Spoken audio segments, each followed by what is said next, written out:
93 میں فمن اہتدى فإنما يهتدي لنفسه ومن ضل فقل إنما أنا من المنذرين۔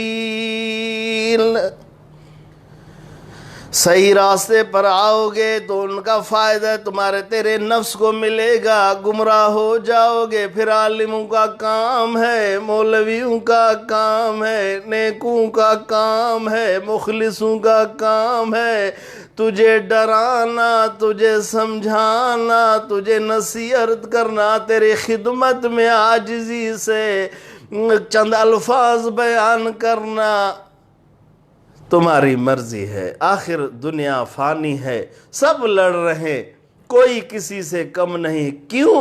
اس لیے ہم نے اپنے قرآن کو چھوڑا، ہم نے لوگوں کا خیال کیا، قرآن کا خیال نہیں کیا، لوگوں کا خیال کیا، اللہ کا خیال نہیں کیا، لوگوں کا خیال کیا، حضور کا خیال نہیں کیا، لوگوں کا خیال کیا، شریعت کا خیال نہیں کیا، لوگوں کا خیال کیا، اپنے اصلاح کا خیال نہیں کیا، لوگوں کا خیال کیا لیکن جنت میں دخول کی ہم نے خواہش نہیں کی۔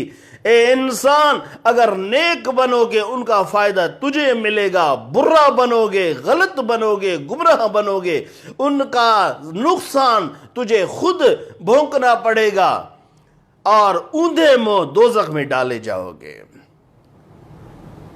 تو میری جان، اس آیت کا یہی خلاصہ ہے، اے انسان اچھا کام کر، اچھے کام کا بدلہ تجھے فائدہ تجھے ملے گا، برے کام کرو گے قیامت کے دن، اس دن حشر کے میدان میں پھر خوف اور پریشانی کے عالم میں رہو گے۔ اللہ تعالی ہمیں قرآن سنت پر عمل کرنے کی توفیق نصیب فرمائے۔ اللہ تمہیں خوش رکھے، اللہ تعالی ان لفظوں کو اپنے بارگاہ میں قبول فرمائے۔ والسلام، خدا حافظ۔